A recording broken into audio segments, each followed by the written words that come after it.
Hi, I'm Sean with ApplianceVideo.com. Today we're going to take a look at the recirculating pump on this LG compact washer and dryer combo.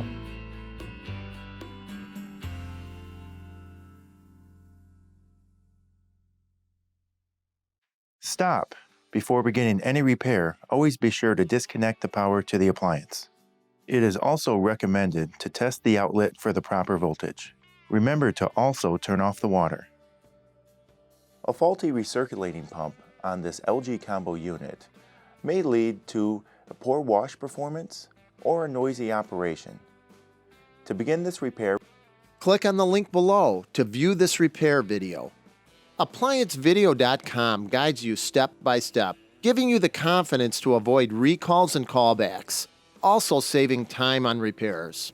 Whether you're up against an uncommon repair or the latest appliance on the market, our videos have been created with you in mind.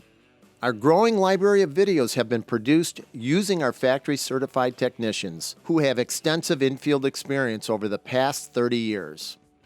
ApplianceVideo.com provides high-quality repair videos that anyone can follow, regardless of their skill level. We are here to help.